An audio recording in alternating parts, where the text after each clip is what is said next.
So we have a special guest with us today. We've got former SA U19 captain and current VP Blitz batter, Daniel Smith, with us on the show today. So this is an opportunity. We normally do our Q&A, fan Q&As on a Friday. But I thought I'll mix it up a little bit and bring a guest on with us today. So you guys have an opportunity to actually ask Daniel some questions in the comment section. We'll try to get as many as possible. Obviously, I'm going to try to lead the first half of this. Myself and Aditya will ask him some questions. And then you guys can ask some of your questions. If you definitely want your questions to be seen, get involved in the super chat. We can't guarantee that we will be answering or asking all of your questions, but we'll try to get as many as possible. But before we get going, before we get started, you guys know what you have to do. Click subscribe, click that notification bell for all future videos. And as well as get involved with Cricket Fanatics Magazine monthly. The link is in the description. You can get every single issue 100% free. We'll be launching the SA U19 edition for the World Cup very soon, next week. So stay tuned for that. We have some excellent exclusive interviews in there that we'll be providing for you. So go ahead and get your edition and get your latest issue as well, and all the back issues 100% free. So without further ado, guys, let's get straight into today's content.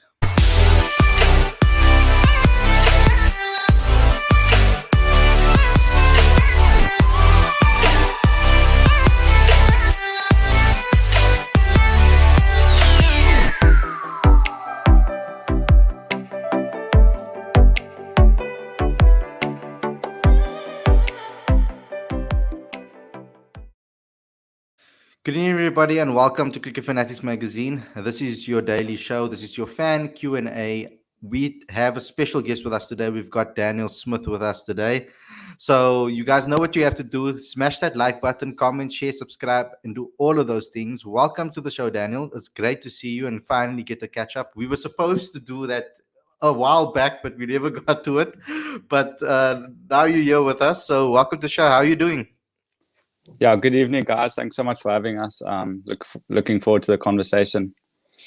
Yeah, so I think the perfect way to kickstart this is let me just start with the SA U19 things, because after, as well as the Cubs, because I mean, you guys obviously winning the tournament, it was amazing feat from that perspective.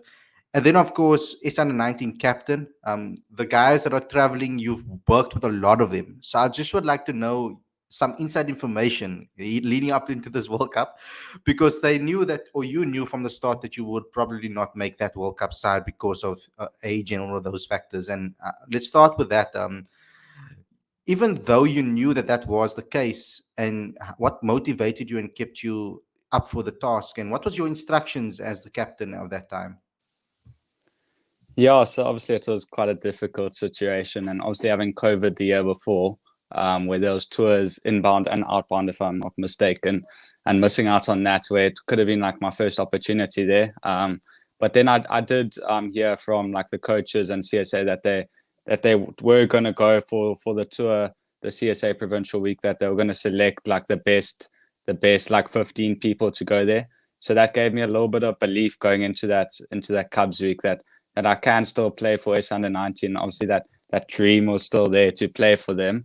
So yeah, it was quite like a unique week, obviously with COVID, no parents, no one could come watch, and so it was I really enjoyed it. Obviously winning it was super special, and then obviously getting selected at SA U19 captain, that was a dream come true. I didn't expect to get the captaincy, if I'm honest, but it was great to lead the guys, and obviously they go into the World Cup now, which is exciting, and playing with most of those, it's quite exciting for me also.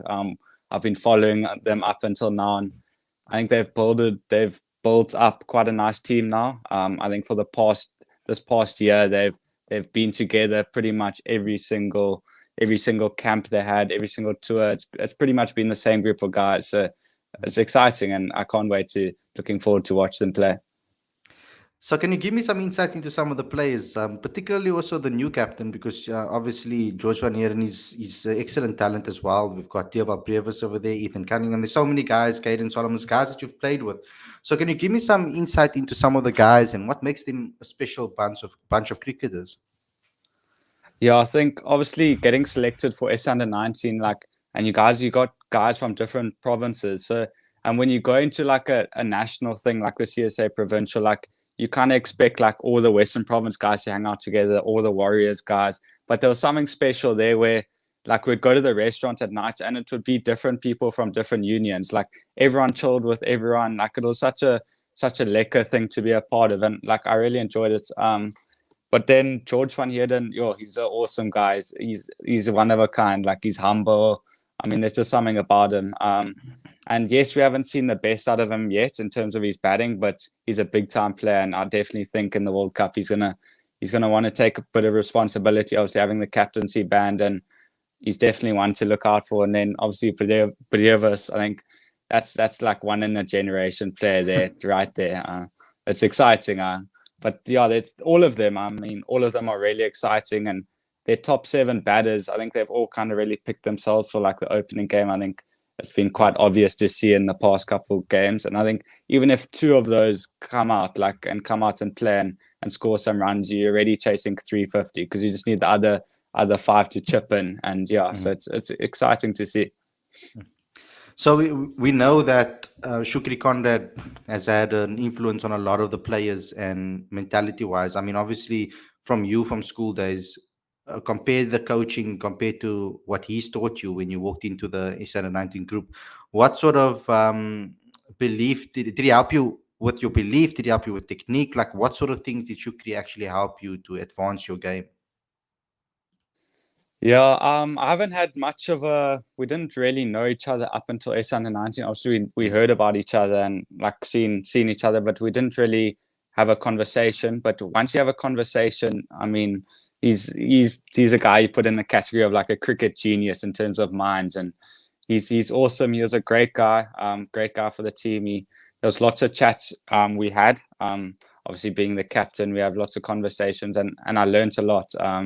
So it's a different category, these coaches that obviously play under, and you learn a lot. So I really enjoyed it, and I still chat to him to this day. We still have some good cricketing conversation. We still go to the golf course and play 18 holes. So yeah, it's awesome.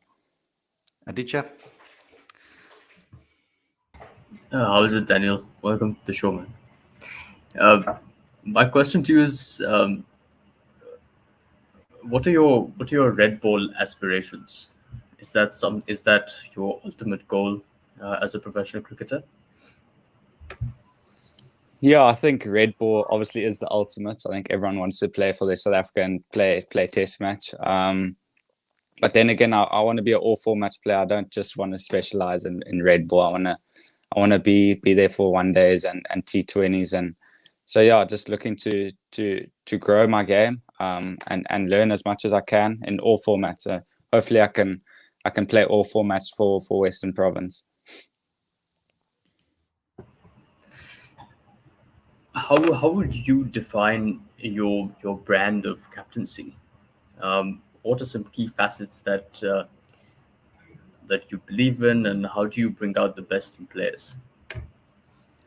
Yeah, so firstly, I believe in a strong culture and team camaraderie. How you treat one another, how you respect one another, and firstly, how you go about things. I think I don't want to be that captain that's out there, and I don't want everyone to see me. I'd rather be the one doing it, being the quiet one and going about the business. And firstly, that strong connection you have with each player, and forming those relationships with the player, so that at the end they can trust you, and you can go have an open conversation with them and learn.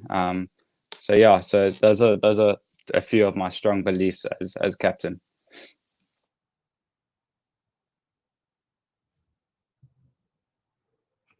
Continue going, Aditya.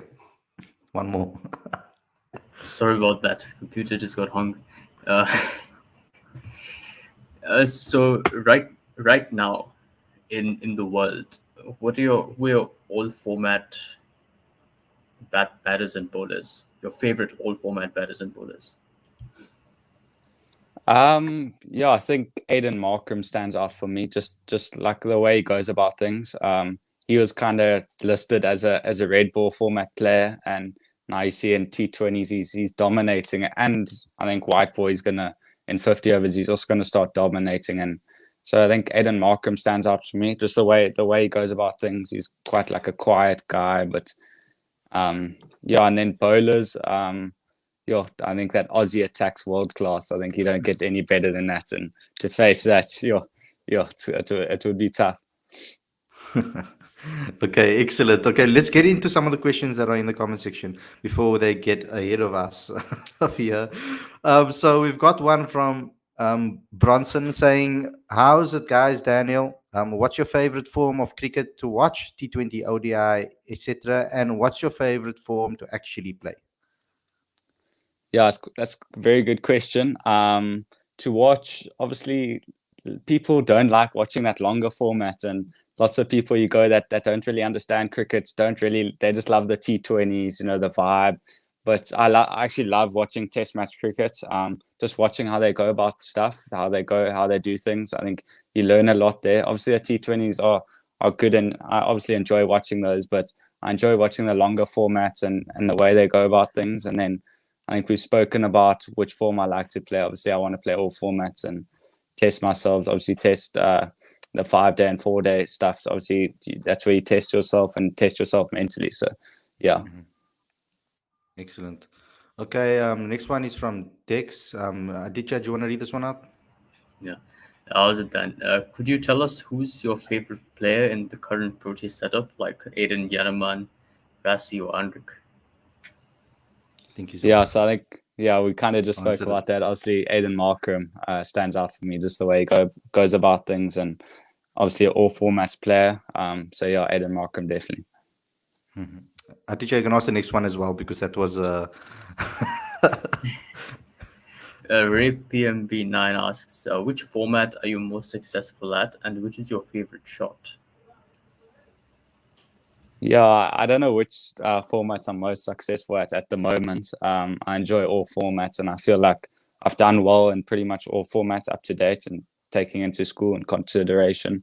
Haven't played much of the 4-day stuff. Obviously, got a sniff now the past month, which was really good. And my favorite shot to play, that's a tough one. Obviously, there's been a lot of reverse sweeps that come out, and I've really enjoyed that. But obviously, there's nothing better than like an on drive for 4 runs. I'm trying to read one that is actually applicable to you, because there's a lot of ones talking about the structure. So I'm gonna maybe change it a little bit, because you haven't played long enough in the structure to actually give an opinion on it, I feel. But what I would like to know is that step up for you, from schoolboy cricket into the franchise arena. Obviously, the T20 knockout competition happened as well, but you didn't play. There was Division 2 teams and Division 1 teams, so you played across border. But the 4-day competition, of course, it's a whole different ball game. So I want to know the step up for you, because for you it seemed like you kind of took to it quite easily in a way. When I was watching you from the commentary box and actually watching you play, you look quite comfortable over there. But some people struggle in the beginning. What has it been like for you? And give some insight maybe from some of the players you spoke to help make it easier for you, or some of the coaches you spoke to help make that easier for you, and if it was easy for you. Yeah, I think obviously it's a massive step up, and it's not your usual club bowlers that you're going to face, or your usual schoolboy bowlers that you're going to face. It's guys that are coming and they want to take off your head. So yeah, it's a massive step up. I really enjoyed it though. I think batting with Gavin Kaplan at the other end and walking down the stairs against the Titans, it was quite intense. Like, we were quite nervous, but then once we got the first one out the middle, we were like, there's no feeling like this. Like, you're playing against Junior Dallo, who's played for the Proteas, and Corbin Bosch has been around, and you feel like you belong here. And it was there's no feeling like that. I can't actually say what the feeling was, but I've never felt a feeling like that, like on the cricket field. And then obviously chatting to a few of the cricketers like Beddingham and Verena, who I've really enjoyed. They've taught me a lot. Obviously, Verena being the keeper, obviously learned a lot from him. And they just said, go out there and enjoy it. Make the most out of it, make some memories out there. And so I just went out there. I played with freedom. I really enjoyed batting out there, and just made the most out of it. Obviously, I'm still young, so I'm still learning.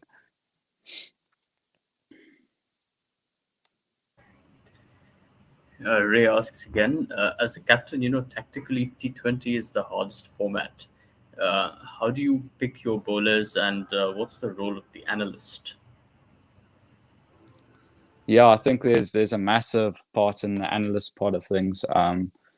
It's what's weak for the batters, what's their weaknesses, and then obviously you plan around that as a captain. You see what you need to do, and you obviously plan before. I think lots of planning goes in before you go into a T20 game. So lots of planning to do, and then I think for me the best T20 captain goes out there and makes some wild plans and does things that other captains won't normally do. So I'll go out there and I'll make some wild plans, and I would bowl a guy that shouldn't really be bowling in that situation, but I'll put him into bowl because I feel like that's what's best for the team, and that's best to get the guy out. Excellent answer. Okay, Werner, as an addition to the question that was asked before this one, and we know we're chopping around, making it difficult for you.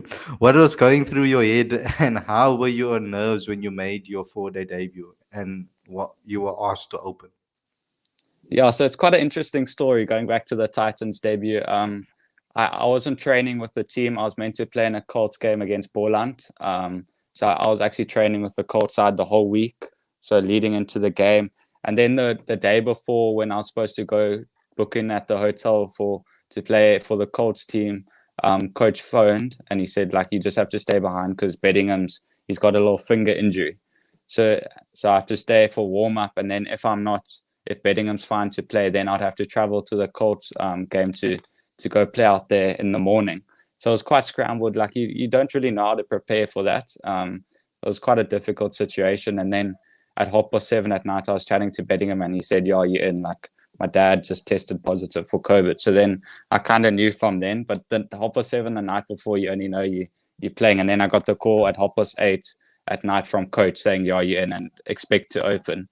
So it's quite big. Obviously, you don't really know how to prepare. And then obviously when I got that call from coach, I went to go watch videos on Junior Dala bowling, and it didn't really help. I watched one video when he was taking the guy's head off, so it didn't really help the situation. But yeah, I think it was an awesome experience. I really enjoyed it. Obviously, making a debut at Newlands is something special, and yeah, looking back, obviously, hopefully down the line, looking back, it was a very special debut. And obviously, I got a 40 and an 80, which is kind of a start. I feel like I could have pushed on to get some bigger scores, but then again, if you told me before the game, you'd take a 40 and an 80 definitely.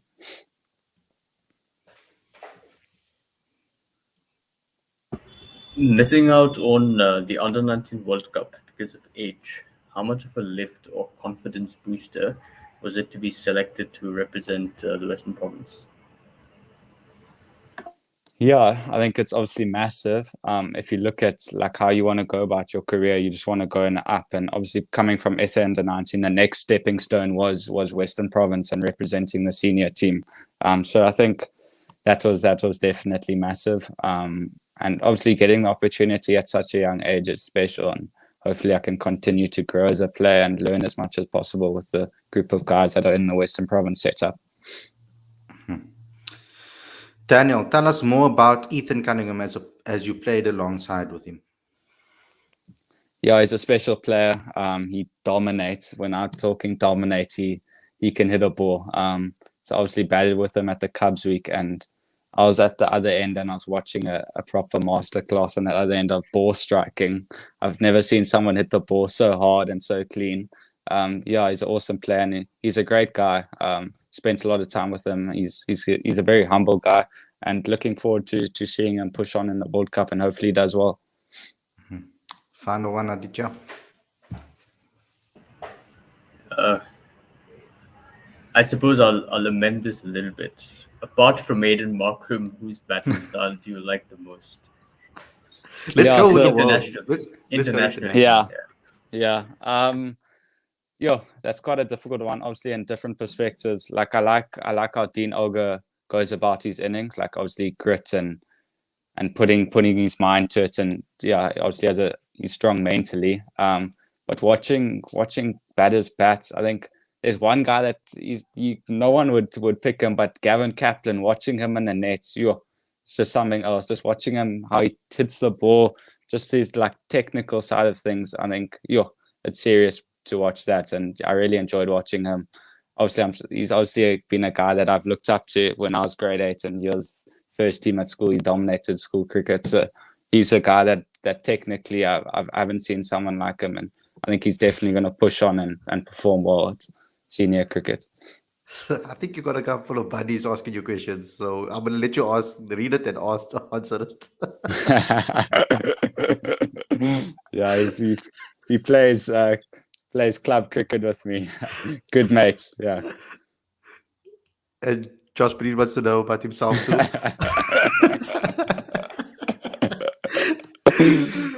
Guys, thanks.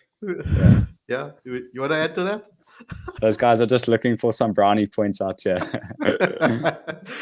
Guys, thanks a lot for tuning in. I hope you guys enjoyed this episode. Don't forget to smash the like button, comment, share, subscribe, click the notification bells for all future videos, and subscribe to Cricket Fanatics Magazine monthly. Every issue is 100% free in your inbox. You can get it right away. The link is in the description. Daniel, thanks a lot for coming on the show. I hope we get to catch up again soon, later on in the season when you've scored 3 consecutive centuries. We're hoping for that soon. But thanks a lot for tuning in, guys, and we'll see you again on Sunday with another podcast show. Take care. Cheers. Thanks so much.